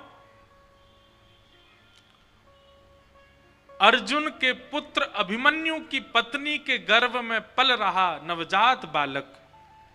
यदि उसको मैंने मार दिया जन्म लेने से पहले ही, तो ये पांडव, इनके यहां कोई जल देने वाला भी नहीं बचेगा, इनके यहां कोई श्राद्ध करने वाला भी नहीं बचेगा। और गर्भवती उत्तरा को मारने के लिए ब्रह्मास्त्र छोड़ दिया अश्वत्थामा ने। उत्तरा के गर्भ की ओर जैसे ही ब्रह्मास्त्र आने लगा, व्याकुल हो गई उत्तरा, दौड़ने लगी द्वार की ओर। तभी देखा कि भगवान श्री कृष्ण रथ में बैठे हैं, चारों तरफ सब पांडव और हस्तिनापुर के वासी भगवान को विदा कर रहे हैं, भगवान द्वारिका को प्रस्थान कर रहे हैं। तभी दोनों भुजा उठा करके उत्तरा दौड़ी दौड़ी गई कि पाही पाही महायोगिल देव देव जगतपते, नान्यम तद भयम पश्ये यत्र मृत्यु परस्परम। दौड़ी दौड़ी गई उत्तरा और भगवान के चरणों में प्रणाम करने लगी, हे जगतपति, आप मेरी रक्षा करो, आप ही मेरी लाज बचा सकते हैं नाथ। उत्तरा को दोनों भुजा उठा के दौड़ते आते देख भगवान ने अपना रथ रोक दिया। तुरंत भगवान ने मनस्थिति पहचान ली, अरे अश्वत्थामा ने इसके ऊपर ब्रह्मास्त्र छोड़ दिया इसके बालक को मारने के लिए। भगवान एक रूप से बाहर खड़े हैं, दूसरे रूप से अंगुष्ठ मात्र रूप धारण करके उत्तरा के गर्भ में प्रवेश किया और अपनी चक्रा नाम की गदा को इतनी द्रुत गति से घुमाया, आकाश में ही ब्रह्मास्त्र नष्ट हो गया और उस बालक की रक्षा हो गई। नहीं मार पाया अश्वत्थामा। बंधुओं, महानता ये नहीं कि ठाकुर जी ने उत्तरा के गर्भ में प्रवेश करके बालक की रक्षा की, महानता ये थी कि जैसे आप सबने अभी ताली बजाई ना, ऐसी पांडवों ने भी ताली बजाई थी जब आकाश में ब्रह्मास्त्र नष्ट हो गया और सब जय जयकार करने लगे, द्वारिकाधीश की जय, कृष्ण कन्हैया लाल की जय, हमारे नटवर गोपाल की जय, अरे हमारे लाला ने आज उत्तरा के गर्भ के बालक को बचा लिया। महानता ये थी कि ठाकुर जी पांडवों को शांत करते हुए कहने लगे, अरे तुम पागल हो, मेरी जय जयकार क्यों कर रहे हो। सब कहने लगे, आपने उत्तरा के बालक को बचाया। बोले, मैं तो तुम्हारे सामने खड़ा हूं, मैं तो हिला भी नहीं यहां से, मैंने कैसे बचा लिया।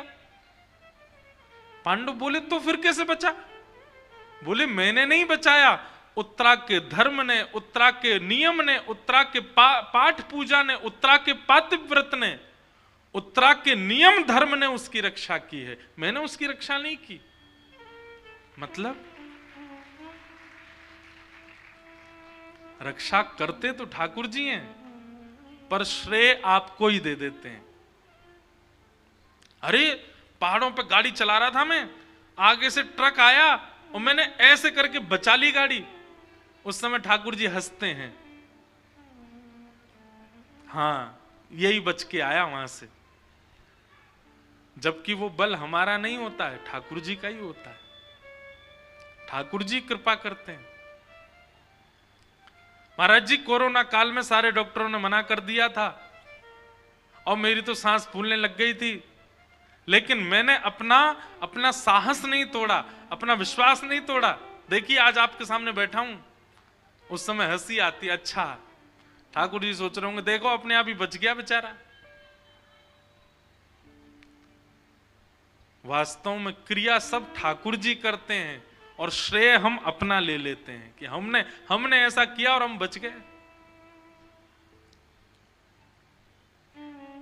आप लोग भी यदि कहते हैं, आपकी कथा सुनकर के हमारे चित्त में भक्ति आ गई और मैं कहने लग जाऊं हाँ मेरी कथा से भक्ति आई, तो ठाकुर जी मुझ पे भी हंसते होंगे, वाह तेरी कथा से बदल रहे हैं लोग। वास्तव में ठाकुर जी की कृपा ना हो, उनकी इच्छा ना हो तो कोई परिवर्तन नहीं हो सकता।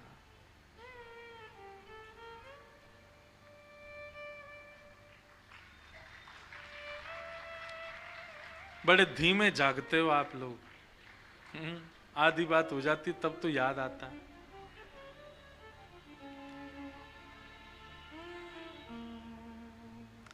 इसीलिए भगवान का एक नाम बताया गया, क्या, मान देना। ठाकुर जी से एक चीज सीखो, सब कुछ करने के बाद भी श्रेय ना लेना, सब कुछ व्यवस्थित करने के बाद भी उसका श्रेय ना लेना, यह ठाकुर जी का स्वभाव है। और हमारा स्वभाव कैसा है, सब कुछ किया किसी और ने, पर हम ये सोचते हैं हमारा नाम भी आ जाए। कई जगह अखबारों में नाम आता है, फलाने शहर में भागवत जी की कथा हुई और मंच पर आरती करने के लिए ये लोग सम्मिलित थे। मंच पे तो 4 ही लोग थे, लेकिन नाम 20 का आता, बाकियों ने पैसा देके नाम डलवाया होता, हमारा भी दे दो यार, उसमें हमारा भी नाम आ जाएगा। सब कुछ न करने के बाद भी हम श्रेय चाहते हैं, और ठाकुर जी कैसे, सब कुछ करने के बाद भी श्रेय की इच्छा नहीं रखते, दूसरों को देते हैं। मैं कथा सुना रहा हूं उनकी कृपा से, आप सुन रहे हो उनकी कृपा से, पर हम दोनों ही अभिमान अपने ऊपर करेंगे। मैं इसलिए करूंगा मैंने कथा सुनाई, और आप इसलिए करोगे हमने पूरी कथा सुनी, एक शब्द भी नहीं छोड़ा। ठाकुर जी उस समय हंसेंगे, वाह हम तो कुछ है ही नहीं, हमारी कृपा तो कुछ है ही नहीं, सब ये अपने आप ही कर रहे हैं, दुनिया चला रहे हैं अपने आप ही।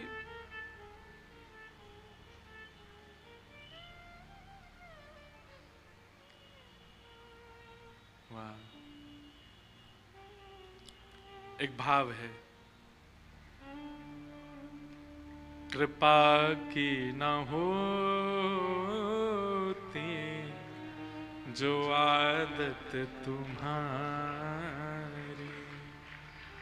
तो सुनी ही रहती अदालत तुम्हारी, कृपा की न होती जो आदत तुम्हारी, कृपा की न होती जो आदत तुम्हारी। कृपा तो ठाकुर जी करते हैं, हम लोग केवल उस कृपा को भूल करके अपना बल, अपना श्रेय, अपना भाव, अपना परिश्रम आगे कर देते हैं, पर करते सब ठाकुर जी। इसलिए भैया ठाकुर जी की कृपा का अनुभव करो हर क्रिया में। अरे कहां तक कहें, सुबह उठ जाते हैं ना, तो सुबह उठ करके भी यह भी कृपा माना करो कि नाथ रात में सोया था, मन बुद्धि चित्त सबसे शून्य हो गया था, एक प्रकार से मर ही गया था मैं, लेकिन आपने आज फिर मुझे जीवित कर दिया, मैं फिर आज का दिन देख पा रहा हूं आपकी कृपा, नहीं तो मैं तो मृतक हो गया था रात में। रात में चोर घर लूट करके चले जाते हैं, रात में डकैती डल जाती है, महाराज भूकंप तक आ जाता है, हमको पता ही नहीं चलता, क्यों? हम मृतक होते हैं। शयन अवस्था, निद्रा भी एक प्रकार की मरणावस्था है, लेकिन उस हर मरणावस्था के बाद भी हम पुनर्जीवित होते हैं, किसकी कृपा से? ठाकुर जी की कृपा से। हर दिन ठाकुर जी को वंदन करो कि आपकी कृपा है नाथ। वैष्णव की एक पहचान है कि वो हर क्रिया, हर स्थिति, हर समय में यह विश्वास चित्त में रखता है कि ये मैं नहीं कर रहा हूं, ठाकुर जी कर रहे हैं। और एक और बात, अब इसमें कोई गलत काम करने वाला भी व्यक्ति ये सोचे कि ये भी ठाकुर जी कर रहे हैं, तो एक बार अंग्रेजों के जमाने में एक चोरी हुई बहुत बड़ी, और चोरी जब हुई तो चोर पकड़ा गया। तो जब उसके ऊपर केस हुआ तो जज साहब ने उसको सजा सुनाते समय कटघरे में बुलाया, उससे पूछा तुमने ऐसा क्यों किया? तो वो बोलता है होई सोई जो राम रचि राखा, राम जी ने जो रच रखा है वो होगा। उससे सेठ के यहां पर लाखों का जो लूटमार हुई वो लुटवाना था राम जी को, इसलिए वो हुआ, इसमें मेरी कोई गलती नहीं, राम जी चाहते थे इसलिए मैंने किया। जज साहब भी बोले अच्छा, बहुत अच्छी बात है। बोले तुमने वो वाली चौपाई नहीं सुनी? बोले क्या? कर्म प्रधान विश्व रचि राखा, जो जस करहि सो तस फल चाखा। और ऐसा कहकर के महाराज 10 वर्ष की सजा सुना दी, उसको डाल दिया। तो फिर अभिप्राय क्या है? अभिप्राय यह है कि जिस क्रिया को करने से आपको मान का अनुभव होता है, जिस क्रिया को करने से आपको आनंद का अनुभव होता है, जिस क्रिया को करने से आपको यश, वैभव, कीर्ति और सम्मान प्राप्त होता है, उस क्रिया के प्रति सदा यह भावना रखो कि ठाकुर जी करा रहे हैं। और जिस क्रिया करने से आप पाप के भागी बनते हैं, जिस क्रिया को करने से आपका अपमान होता है, जिस क्रिया को करने से समाज में आपकी निंदा होती है, कहीं ना कहीं उसको अपना प्रारब्ध समझो। इस प्रकार से व्यवस्थित अपना जीवन करेंगे तो फिर दूषित क्रिया होगी ही नहीं हमसे।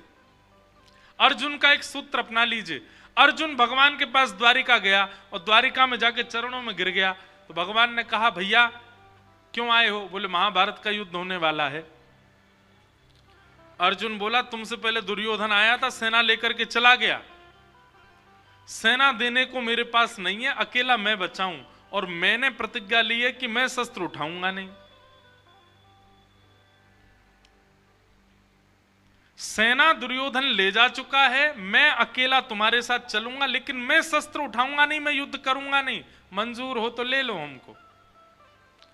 अर्जुन ने भगवान से कहा कि नाथ, ना तो मैं आपसे कुछ मांगने आया था और ना ही मैं आपको मांगने आया था, ना ही मुझे सेना चाहिए, ना ही मुझे आप चाहिए। भगवान बोले तो फिर क्यों आया? अर्जुन बोला, महाभारत का युद्ध होने वाला है नाथ, उस महाभारत के युद्ध में मैं क्या करूं, कैसे करूं, कब करूं, कहां करूं, मुझे नहीं पता। उसके लिए आप ही मेरे निर्देशक बनो। मैं ना आपसे मांगने आया हूं, ना आपको मांगने आया हूं, मैं खुद को देने आया हूं कि मुझे स्वीकार करो और मुझे बताओ कि मैं क्या करूं। और इसी बात ने अर्जुन को महाभारत का युद्ध जितवा दिया। अर्जुन अपना बल लेकर के जाता कि मैं गांडीव धनुषधारी अर्जुन, मैं पांडवों में सबसे बलवान अर्जुन। अगर यह बल लेकर के अर्जुन युद्ध भूमि पर जाता तो हार जाता, पर अपने बल को छुपा के ठाकुर जी को प्रदान कर दिया अर्जुन ने। करिष्ये वचनम तव, आप जब कहोगे कि उठो, उठूंगा। आप कहोगे बैठ जाओ, बैठ जाऊंगा। आप कहोगे नाचो, नाचूंगा। आप कहोगे आप कहोगे रो, रोऊंगा। आप कहोगे हंसो, हंसूंगा। अपनी मेरी कोई इच्छा नहीं रहेगी, सब आपकी इच्छा से करना है मुझे। और इसी कारण से अर्जुन जीत गया। अपनी इच्छा मत मानिए, ठाकुर जी को हृदय में विराजमान करके उन्हीं को ही प्रधान मान लीजिए। आप जो चाहेंगे वो होगा नाथ।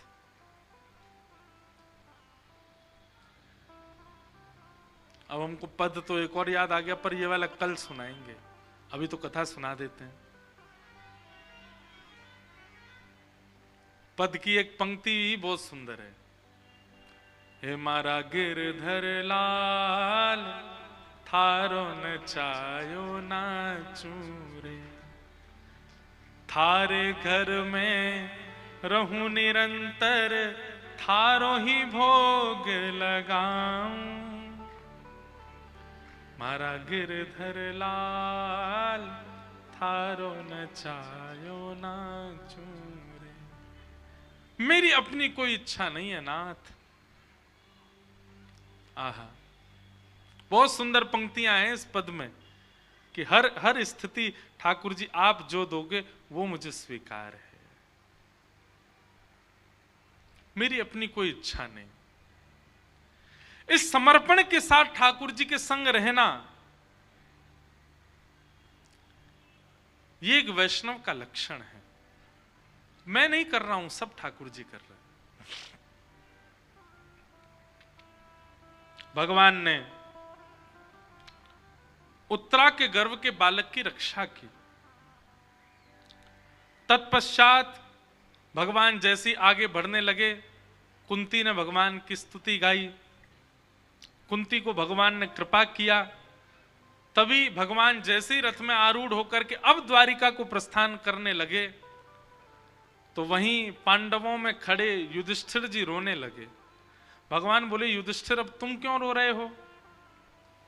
युधिष्ठिर जी बोले, मैंने बहुत बड़ा अपमान किया, बहुत बड़ा अत्याचार किया, बहुत बड़ा अनर्थ कर दिया। महाभारत युद्ध करके कितने बालकों को अनाथ कर दिया, कितनी माताओं को विधवा कर दिया, मैंने अपनों को मार दिया। भगवान बोले, देखो एक बात बहुत ध्यान से सुनना बंधुओं, गलती करने से पहले यदि आपके चित्त में यह भावना आ जाए कि यह गलत है, मुझे नहीं करना चाहिए, तो अच्छा है। लेकिन गलती करने के बाद जीवन भर सिर पर हाथ रख के और महाराज रो रहे हैं, मैंने गलत कर दिया, मुझसे अपराध हो गया, मुझसे अपमान हो गया, मैंने ये कर दिया, और उसी के गम में ही पूरा जीवन जी रहे हैं, भगवान कहते हैं ये कायर व्यक्ति का लक्षण है। आपसे गलती हो गई, उस गलती का एहसास आपको होना चाहिए, पर जीवन व्यतीत ऐसे ही मत कर दो कि मैंने बहुत बड़ा अपराध अपमान कर दिया, मुझसे बहुत बड़ी गलती हो गई। ठीक है, जो हुआ उसके बारे में अब ज्यादा विचार ना करके आगे से ऐसा नहीं करूंगा, ये संकल्प लेकर के आगे बढ़ो।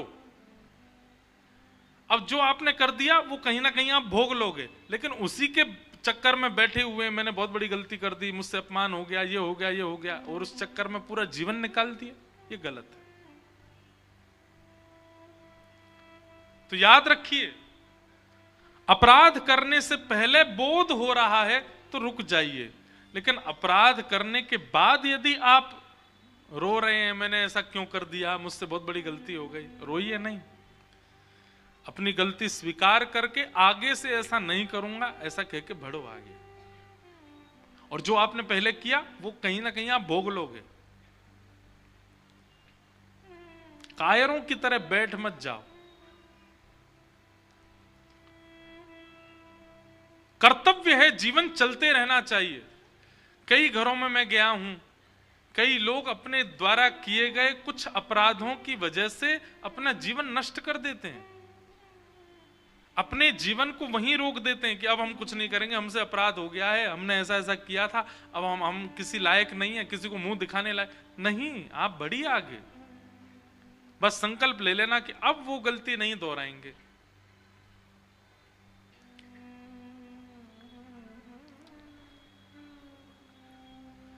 युधिष्ठिर, युद्ध से पहले अर्जुन के मन में यह बात आई थी कि ये गलत है, मुझे इनको नहीं मारना चाहिए, तो मैंने उसको ज्ञान उपदेश किया। लेकिन सब कुछ हो जाने के बाद इतनी माताएं विधवा हो गई, इतने बालक अनाथ हो गए, उनके पति, उनके पिता मारे गए, अब तुम सोच रहे हो कि मैंने बहुत बड़ी गलती की। अब सोचने से क्या फायदा जब चिड़िया चुग गई खेत। तब भगवान बोले अब मैं दोबारा से गीता तो नहीं सुनाऊंगा। युद्ध करने से पहले शंका हुई थी अर्जुन को तो मैंने गीता सुनाई थी, अब युद्ध करने के बाद शंका हो रही है तो मेरा भक्त गीता सुनाएगा, मेरा भक्त बचाएगा अब तो। और भगवान युधिष्ठिर आदि समस्त पांडवों को लेकर के रणभूमि में गए भीष्म पितामह के पास। देखो बंधुओं, क्रिया करने से पहले समझा देना ये सामान्य बात है, पर क्रिया बिगड़ने के बाद उसको संभलवाना ये विशेष बात है। घर में कोई सब्जी बना रहा है और सब्जी बनाने से पहले मां आकर के बता दे इसमें इतना नींबू डाल देना, इतना नमक डालना और इतना हल्दी डालना, इतनी मिर्च डालना, ये एक बात है। लेकिन बालक ने पूरी सब्जी बिगाड़ दी, अब बिगड़ी हुई को संभलवाना ये विशेष बात है। ठाकुर जी की क्रिया क्या है, बहुत ध्यानपूर्वक सुनिएगा, एक सूत्र दे रहे हैं हम। ठाकुर जी क्या करते हैं, बिगड़ने से पहले समझा देंगे, लेकिन बिगड़ जाने के बाद ठाकुर जी हाथ खड़े कर देते हैं, अब मेरे पास मत आवे, अब तो तेने बिगाड़ दियो। बिगड़ जाने के बाद तो भक्त ही काम आएंगे, बिगड़ जाने के बाद तो संत ही समझाएंगे, बिगड़ जाने के बाद तो वैष्णव ही संभाल सकता है, ठाकुर जी नहीं संभालते। ठाकुर जी पे तो एक ही बात है, मैंने पहले ही सब जगह ग्रंथों में कह रखा है ऐसा ऐसा मत करो, फिर भी तुम कर रहे हो, अब मेरी क्या गलती। लेकिन जब सब गलतियां कर देते हैं तो फिर संत कहते हैं आओ बैठो, हम बताते हैं अब तुमको क्या प्रायश्चित करना है, अब कैसे जीवन जीना है। रंगोली बनाने से पहले बालकों को समझा दिया जाए ऐसे बनाना,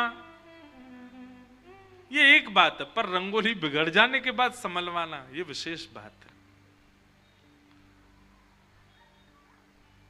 भगवान ने हाथ खड़े कर दिए, बोले युधिष्ठिर अब मैं नहीं समझा पाऊंगा तुमको, लेकिन तुम्हारा शोक और इन सब पांडवों का शोक ये दूर करने की क्षमता मेरे एक वैष्णव में है, और वो मेरी प्रतीक्षा कर रहा है। कौन? भीष्म पितामह। बंधुओं, हमारे रामानुज संप्रदाय में एक भक्त हुए, उनका नाम था श्री लालाचार्य जी। क्या नाम था? लालाचार्य। श्रीमद रामानुजाचार्य जी महाराज के परम शिष्य थे श्री लालाचार्य जी। बहुत ध्यानपूर्वक सुनिएगा। लालाचार्य जी को रामानुजाचार्य जी ने एक दिन आज्ञा दी क्या आज्ञा दी? बोले जितना तुम भगवान को मानते हो उससे 1000 गुना ज्यादा उनके वैष्णव भक्त संतों को माना करो। लालाचार्य जी बोले कोई चिकनी चुपड़ी बात नहीं करूंगा गुरुदेव, पर यह मुझसे हो नहीं पाएगा। मैं भगवान से 1000 गुना ज्यादा किसी को नहीं मान सकता। तो रामानुजाचार्य जी बोले 1000 गुना नहीं मान सकते तो 100 गुना ज्यादा मान लो, भगवान से 100 गुना ज्यादा श्रेष्ठ वैष्णवों को संतों को मानो। लालाचार्य जी बोले क्षमा करें, मैं ये भी नहीं कर पाऊंगा। बोले 10 गुना ज्यादा मान लो। बोले क्षमा करें, ये भी नहीं हो पाएगा। अच्छा ठीक है, तुम एक काम करो, तुम 1000 गुना 100 गुना 10 गुना ज्यादा मत मानो संतों को, भगवान के समान तो मान सकते हो। जितनी आराधना जितनी अर्चना तुम भगवान करते हो उतनी आराधना अर्चना उतने भाव तुम संत वैष्णव और भक्तों के प्रति रखो। लालाचार्य जी बोले गुरुदेव क्षमा करें, मैं भगवान के समान भी नहीं देख पाऊंगा संतों को। तो रामानुजाचार्य जी बोले क्या करें फिर? अच्छा तो फिर ठीक है, तुम 1000 गुना मत मानो 100 गुना मत मानो, भगवान के समान भी संतों को मत मानो, पर तुम जैसे जितना अपने मित्रों को भाइयों को बंधुओं को प्रेमियों को मानते हो उतना प्रेम तो संतों से वैष्णवों से कर सकते हो ना? लालाचार्य जी बोले हाँ ये कर सकता हूं। जैसे भाई बंधु सखा मित्र हैं वैसे मैं संत वैष्णव और तिलकधारी तुलसीधारियों को मान सकता हूं। भगवान के समान और भगवान से ज्यादा नहीं मान सकता, पर शास्त्र आज्ञा करते हैं। आप लोग भी बहुत ध्यान से सुनो, ठाकुर जी से ज्यादा, ये लीला तो आगे सुनाऊंगा पर एक बात आप लोग सुनो, ठाकुर जी से ज्यादा ठाकुर जी के वैष्णवों को मानने से ठाकुर जी और जल्दी प्रसन्न होते हैं।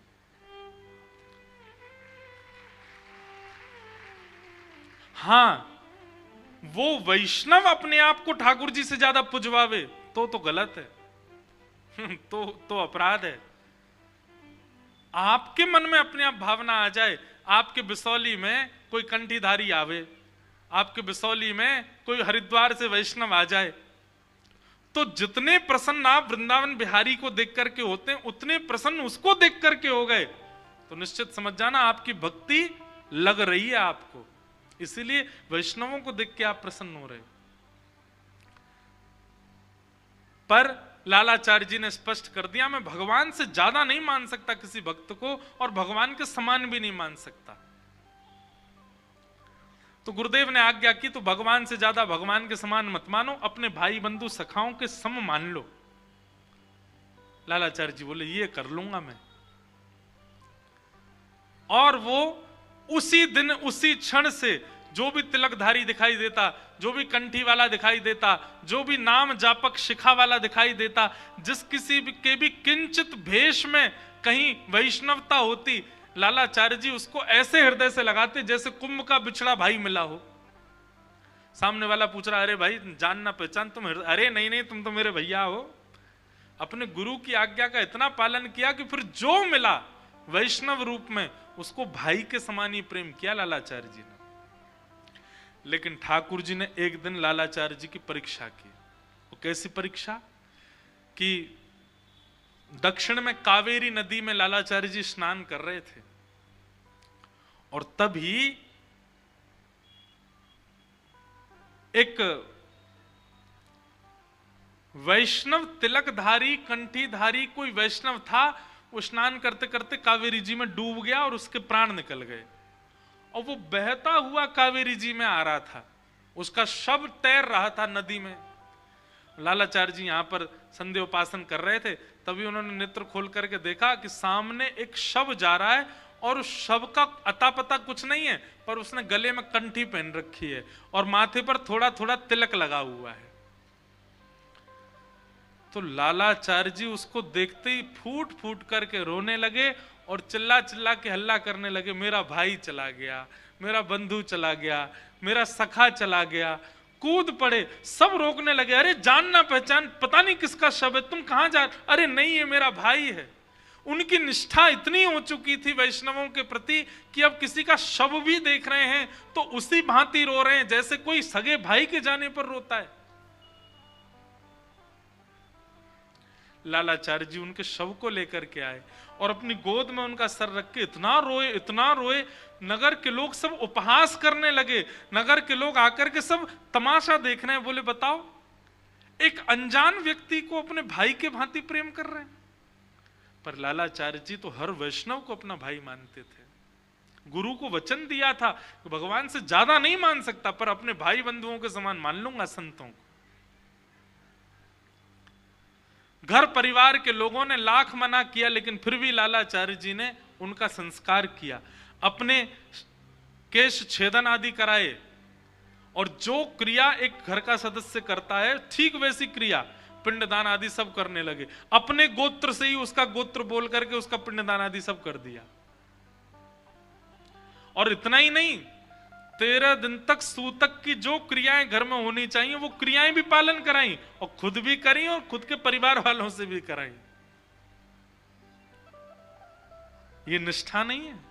कैसी अद्भुत निष्ठा। आया 13वां दिन, और 13वें दिन श्री लालाचार्य जी गए और नगर में जितने ब्राह्मण थे सबको निमंत्रण दे के आए। बोले हमारे भाई साहब चले गए, उनके भोज में आप सबको आना है। सब ब्राह्मण बोले ठीक है भैया, इनके भैया गए उसमें जाएंगे। तभी एक उनमें चतुर ब्राह्मण था, उसने कही वही लालाचार्य जी का तो कोई भैया ही नहीं है, इनका कौन सा भाई चला गया जिसके प्रीति भोज, जिसके भोज में हम लोग जाएं। और हम लोगों का आचरण शुद्ध है, हम लोगों की विचारधाराएं शुद्ध हैं। ऐसे थोड़ी किसी का नाम गोत्र नहीं पता, किसी के भी चलते फिरते आदमी के उसमें हम चले जाएंगे। यहां पर लालाचार्य जी ने सारी व्यवस्था कर रखी थी, ब्राह्मण आएंगे, 13वां दिन है, शुद्ध पवित्र होना है आज प्रसाद पवा के। लेकिन कोई भी नहीं आया। जब कोई भी नहीं आया तो लालाचार्य जी ने पूछवाया कि कोई क्यों नहीं आया। तब पता चला कि सबने यह सोच, सबको यह पता चल गया कि वो आपके भैया नहीं थे, आपने तो ऐसे ही राह चलते का संस्कार कर दिया, उसके भोज में बुला रहे हो ऐसे, इसलिए ब्राह्मण नहीं आए। तब लालाचार्य जी रोते हुए अपने गुरुदेव रामानुजाचार्य जी के पास गए और जाकर के कहा, गुरुदेव मैंने तो आपको दिए हुए वचन का पालन किया कि मैं कंठीधारी तिलकधारी जो दिखेगा उसको अपना भाई मानूंगा। मैंने तो अपने नियम का पालन किया, पर यह समाज कहीं ना कहीं से इस बात को दावे से प्रस्तावित करवा रहा है कि मेरा नियम गलत है। मैंने एक कंठीधारी को अपने भाई मान करके सब क्रिया उसकी की, उसके 13वें का भोजन था, कोई भी पानी नहीं आया, ये जानकर कि मेरे सगे भाई नहीं थे।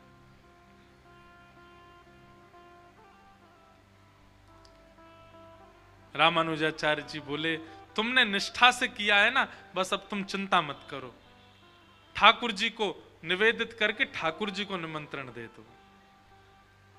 और जैसे ही लालाचार्य जी ने ठाकुर जी को निवेदित करके ठाकुर जी को निमंत्रित किया, साक्षात शंख चक्र गदा पद्मधारी लक्ष्मी नारायण भगवान उस भोज को पाने के लिए।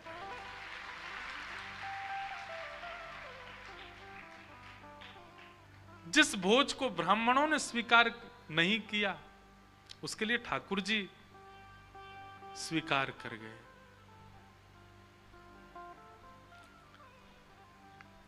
तो ये बात अपने चित्त में बैठा लीजिए कि जब आप ठाकुर जी के समान या अपने भाई बंधु मित्रों के समान, और यदि गुरु कृपा हो जाए तो ठाकुर जी से भी ज्यादा वैष्णवों के भक्त हो जाते हैं, तो कहीं ना कहीं आपको ठाकुर जी से मिलने से आपकी कल्याण में, आपकी भगवत प्राप्ति में अब कोई बाधा नहीं आ सकती। पर यह हो पाना असंभव है। भगवान से अधिक वैष्णव प्रिय लगे, भगवान के समान वैष्णव प्रिय लगे, ये असंभव है। इसलिए कम से कम अपने मित्र भाई बंधुओं के समान वैष्णव दिखने लग जाएं, ऐसी क्रिया तो करो।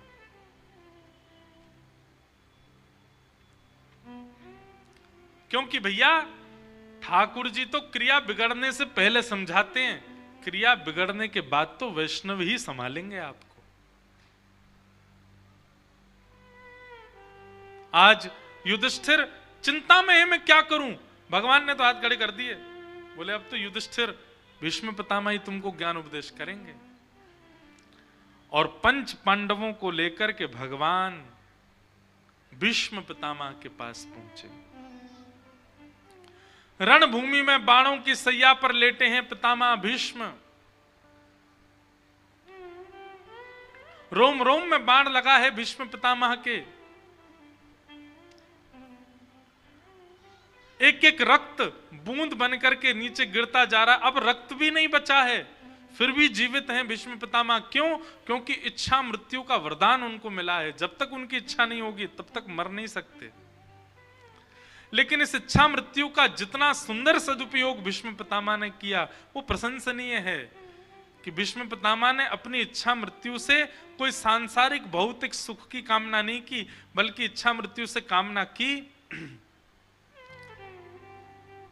पीतांबरी कसी हो, मुखड़े पे एक हंसी हो, छवि मन में ये बसी हो, जब प्राण तन से निकले। इतना तो कहना स्वामी, जब प्राण तन से निकले। बंधुओं, हमारा जीवन चाहे जैसे निकल जाए, पर हमारी अंतिम क्षण जो होते हैं ना, उन क्षणों में हमारे विचार में जो होता है, हमारे मन में जो होता है, हमारी बुद्धि में जो होता है, वैसी ही गति कई बार हमको मिलती है। और अंतिम क्षण का कुछ पता नहीं होता कि वो कब आ जाए। इसलिए हमारे शास्त्र कहते हैं इतना भजन करो, इतना नाम जप करो। ये कंठी माला पहनने का विधान क्यों है? गले में कंठी पहन के क्यों रहो? कब प्राण निकल जाए क्या पता। कम से कम हमारा देह जब प्राण त्यागे उस समय तुलसी जी तो हमारे तन से स्पर्श कर रही हो, इसलिए कंठी पहनते हैं। क्यों?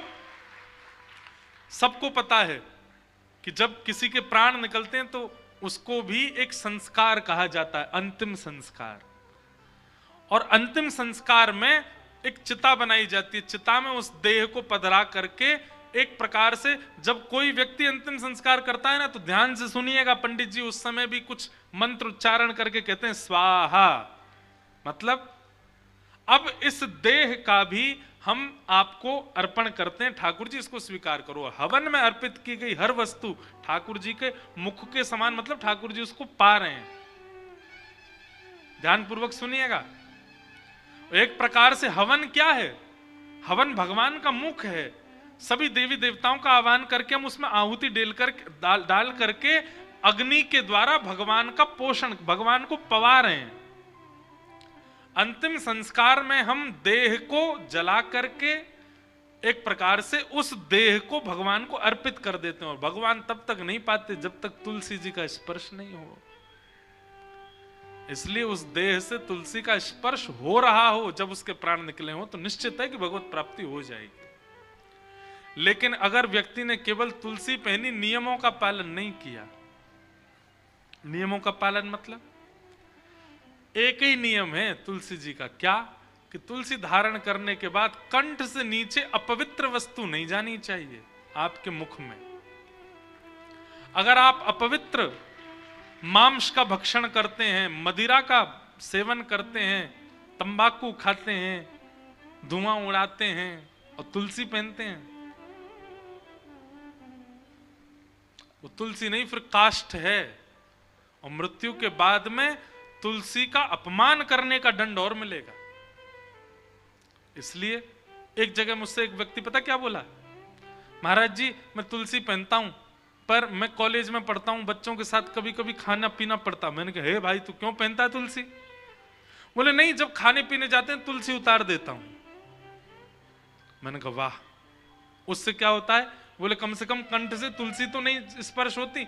मैंने कहा ये तो वही बात हो गई कि ब्याह में मंगलसूत्र पहना था बहू ने, लेकिन मंगलसूत्र उतारने से ब्याह थोड़ी टूट जाएगा, वो तब भी विवाहिता ही मानी जाएगी। कभी कभी मंगलसूत्र साइड रखने से क्या वो उसका ये समझ लें कि अब उसका ब्याह नहीं है, ब्याह तो हो गया, अब चाहे मंगलसूत्र धारण करे चाहे नहीं, एक बार कंठी अगर गले में पहन ली तो मतलब आप वैष्णव हो। उसके बाद आपकी खान पान की शुद्धता अगर नहीं है, दंड तो मिलेगा।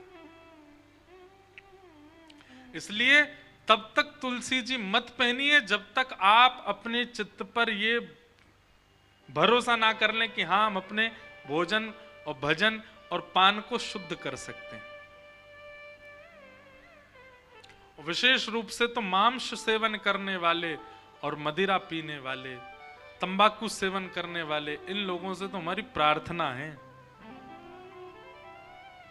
बिल्कुल मत पहन लेना। और जब पहनो तो सबको विष के मात्र त्याग देना, विष के समान त्याग देना। तो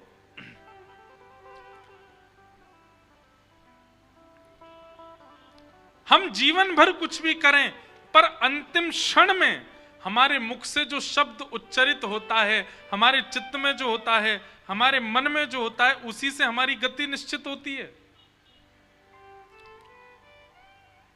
इसलिए भैया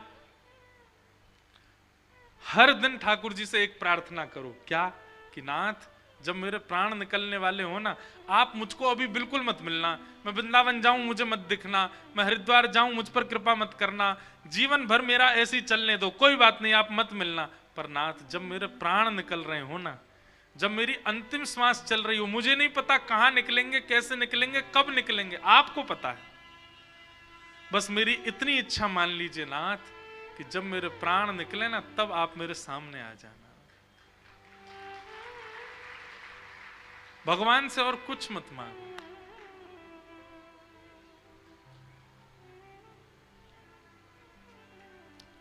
भक्तमाल जी के कथा में एक प्रसंग ऐसा भक्तमाल जी के विषय में सुनाया जाता है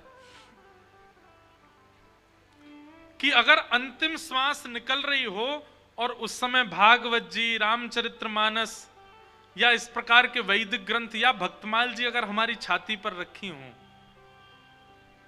या इनका दर्शन हमको हो रहा हो, भागवत जी की पोथी रखी है, हम उसको देखते देखते प्राण त्याग दें, तो भी भगवत धाम की प्राप्ति। तो भक्तमाल जी के विषय में आता है कि एक सेठ जी ने क्या किया। अब भागवत जी आदि ग्रंथ ये तो बड़े पवित्र हैं, इनको हमेशा धारण करना उचित नहीं। उन्होंने क्या किया, भक्तमाल जी की छोटी छोटी लिपियों के छोटे छोटे ग्रंथ बनवाए और उन छोटे छोटे ग्रंथों को तुलसी जी में मढ़वा करके, तुलसी जी के अंदर पधरवा करके और गले में धारण कर लिया। अब बोले अब चाहे जब प्राण निकले भक्तमाल जी हृदय से लगी रहेंगी। और वही हुआ, जैसे उनके प्राण निकले तो भक्तमाल जी हृदय पर ही थी। जैसे ही प्राण निकलने लगे तो भक्तमाल जी में जितने भक्त हैं, प्रहलाद जी, ध्रुव जी, नारद जी, हितरवंश महाप्रभु, गोपाल भट्ट गोस्वामी, श्री स्वामी हरदास जी महाराज आदि आदि जितने भी भक्त हैं, वो सब भक्त प्रकट हो गए और प्रकट होकर के उस दिव्य चेतना को अपने साथ भगवत धाम को लेके चले गए। इसलिए हमारे वृंदावन में आप जाओगे तो आपको कई सारे संत दिखेंगे, मोटी मोटी तुलसी की माला और यहाँ बीच में लिखा होगा सीताराम, राधे श्याम, बड़ी बड़े, उनके भीतर भक्तमाल जी हैं, उनको सदा चित्त से लगा के रखते हैं। कब प्राण निकल जाए क्या पता। इसलिए भैया तुलसी जी धारण करो, तिलक धारण करो, पर उनके नियमानुसार धारण करो। और नियम एक ही है कि फिर शुद्ध रहो, पवित्र रहो, बस। तो अब कई लोग ये भी बोलते हैं कि महाराज जी कभी कभी हम अपवित्र स्थान पर जाते हैं, शौचाचार निवृत्त होने तब उतार दें। नहीं, वह एक शारीरिक क्रिया है, उसमें आपका कोई दोष नहीं है। वो शारीरिक क्रिया, ऐसे तो घर में भी तो झाड़ू लगाते हैं, उसको भी साफ करते हैं हम, ठीक वैसे ही तन जो है, तन के भीतर भगवान रहते हैं, तन भी एक स्थान है भगवान का, तन भी देवालय है, उस तन को हम साफ मात्र कर रहे हैं। उस समय ये भावना नहीं रखनी कि हमको उसका त्याग, वो एक शारीरिक धर्म है। शौचाचार एक प्रकार से अपवित्र स्थिति है, हम उसके बाद स्नान करते हैं, शुद्ध करते हैं स्वयं को, परंतु वह शरीर का धर्म भी है। वो करना आवश्यक है। इसलिए उस स्थिति में ये विचार ना करें कि वो अपवित्र स्थिति, हम तुलसी उतार दें क्या, पहनो। तो भीष्म पितामह जी महाराज बाणों के सैया पर लेटे हैं और तभी भगवान सामने आकर के खड़े हो गए पांडवों के साथ। भीष्म पितामह ने भगवान की ओर देखा। अंतिम समय भगवान का दर्शन करते करते भीष्म पितामह ने एक स्तुति गाई, इसको भीष्म स्तुति कहते हैं। हम लोग 2-4 श्लोक गाएं भीष्म स्तुति के, बहुत सुंदर स्तुति है। श्री भीष्मोवाच, अगर कोई व्यक्ति नित्य भीष्म पितामह की स्तुति का पाठ करता है तो ये बात निश्चित है कि उसके अंतिम क्षण में ठाकुर जी कहीं भी हों, दौड़ के उसके सामने एक क्षण के लिए उसको दर्शन देने जरूर आएंगे। ये भीष्म पितामह की स्तुति को वरदान। इतिमतिरुपकल्पिता वितृष्णा भगवत सात्वत पुंकवे विभुम्ने स्वसुखमुपगते क्वचिद् विहर्तुं प्रकृतिमुपेयुषि यद्भव प्रवाह त्रिभुवनकमनं तमालवर्णं रविकरगौरवराम्बरं दधाने वपुरलककुला वृताननाब्जं विजयसखेरतिरस्तु मे वद्या युधितुर्गर्जो विधुम्न विश्वक कचलुलितश्रमवार्यलङ्कृतास्ये मम निशितशरीर विविद्यमानः त्वचिविलसत् कवचेस्तु कृष्ण आत्मा सपदि सखी वचो निशम्य मध्ये निज परयोर्वलयोरथं निमेष्य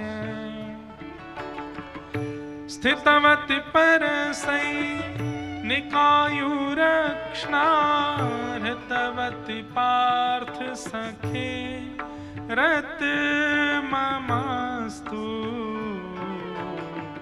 व्यवहित प्रतना मुखं निरीक्ष्य स्वजन बधाद्विमुखस्य दोष बुद्ध्या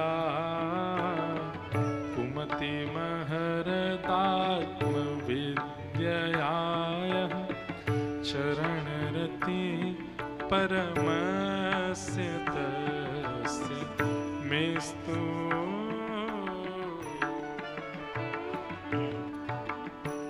भीष्म पितामह ने भगवान की स्तुति गाई और इस स्तुति में भीष्म पितामह भगवान से कह रहे हैं, बोले नाथ मेरी मति रूपी पुत्री से आप कृपा करके विवाह कर लीजिए। भगवान बोले क्यों विवाह करें? भीष्म पितामह कहते हैं क्योंकि मति अपनी मनमर्जी करवाती है हमसे, लेकिन इस मति के स्वामी आप बन जाओगे तो आप जो चाहोगे वो मति हमसे करवाएगी, इसलिए आप मेरी मति से विवाह कर लो नाथ। मति को पुत्री बता करके भीष्म पितामह भगवान से विवाह का प्रस्ताव रखते हैं और ये बात सत्य है। मति हमारी पुत्री है, वो जो चाहती है हम वही करते हैं। किसी ने कहा कथा में चलो, मन होगा तो चलेंगे। किसी ने कहा हरिद्वार चलो, मन बनाएंगे, मन होगा तो चलेंगे। मति होती है तो ही हमारी क्रिया क्रियान्वित होती है, नहीं तो नहीं होती।